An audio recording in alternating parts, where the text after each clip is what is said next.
നിങ്ങളുടെ ജോലി, കുടുംബജീവിതം അല്ലെങ്കിൽ മനസമാധാനം എന്നിവയെ തടസ്സപ്പെടുത്തുന്ന ആവർത്തിച്ചുള്ള തലവേദന നിങ്ങൾ അനുഭവിക്കുന്നുണ്ടോ? എന്തുകൊണ്ടാണ് മൈഗ്രെയിൻ വീണ്ടും വീണ്ടും വരുന്നത് എന്ന് നിങ്ങൾ എപ്പോഴെങ്കിലും ചിന്തിച്ചിട്ടുണ്ടോ? പലരും വർഷങ്ങളായി മൈഗ്രെയിന്റെ പ്രശ്നങ്ങൾ സഹിക്കുന്നു. അവർ വേദനാ സംഹാരികൾ കഴിക്കുന്നു, തലവേദനയെ എങ്ങനെയെങ്കിലും കൈകാര്യം ചെയ്യുന്നു. എന്നാൽ മൈഗ്രെയിൻ അറ്റാക്സ് തിരിച്ചു വരുന്നു. അതുകൊണ്ടാണ് പലരും ദീർഘകാലത്തേക്ക് മരുന്നുകളെ ആശ്രയിക്കേണ്ടി വരുന്നത്. യഥാർത്ഥ കാരണം പലപ്പോഴും മനസ്സിലാക്കുന്നില്ലാത്തതിനാൽ മൈഗ്രെയിൻ വീണ്ടും വരുന്നു. ഇതിനെപ്പറ്റി നാം ആഴത്തിലുള്ള ചോദ്യങ്ങൾ ചോദിക്കേണ്ടതുണ്ട്. നാഡീവ്യൂഹം ഇത്ര സെൻസിറ്റീവ് ആയിരിക്കുന്നത് എന്തുകൊണ്ട്? സ്ട്രെസ്, വെളിച്ചം, ശബ്ദം, ഉറക്കത്തിലെ മാറ്റങ്ങൾ അല്ലെങ്കിൽ ഇമോഷൻസ് എന്നിവ നിങ്ങളിൽ വേദനയുണ്ടാക്കുന്നത് എന്തുകൊണ്ട്?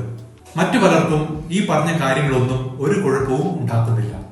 മൈഗ്രെയിൻ വേദന മാത്രമല്ല ഉണ്ടാക്കുന്നത്, ഇത് ഉൽപാദനക്ഷമത, ആത്മവിശ്വാസം, കുടുംബത്തോടുള്ള സമയം, സമാധാനം എന്നിവ നഷ്ടപ്പെടുത്തുന്നു. അടുത്ത തലവേദനയെക്കുറിച്ച് ചിന്തിക്കാതെ നിങ്ങളുടെ ജീവിതം നയിക്കുവാൻ നിങ്ങൾ അർഹരാണ്. അനുഗ്രഹ ഹോമിയോപ്പതിയിൽ ഞങ്ങൾ തലവേദനയ്ക്ക് കാരണമാകുന്ന സൈക്കോളജിക്കലായ കാര്യങ്ങൾ വിലയിരുത്തുന്നു. എന്തുകൊണ്ട് നാഡീവ്യൂഹം വളരെ സെൻസിറ്റീവായി തീർന്നു? എന്ത് മാനസിക കാരണങ്ങളാണ് മൈഗ്രെയിനെ സ്വാധീനിക്കുന്നത്? സമ്മർദ്ദവും ജീവിതശൈലിയും ശരീരത്തെ എങ്ങനെ ബാധിക്കുന്നു? മനസ്സിന്റെയും ശരീരത്തിന്റെയും ജനറ്റിക് പ്രത്യേകതകൾ ഇതിൽ എന്തു സ്വാധീനം ഉണ്ടാക്കുന്നു? ഈ കാര്യങ്ങളെല്ലാം പരിഗണിച്ചുകൊണ്ടുള്ള സമഗ്രമായ ധാരണ ഓരോ മൈഗ്രെയിൻ രോഗിക്കും വേണ്ട കൃത്യമായ ചികിത്സ കൊടുക്കുവാൻ സഹായിക്കുന്നു.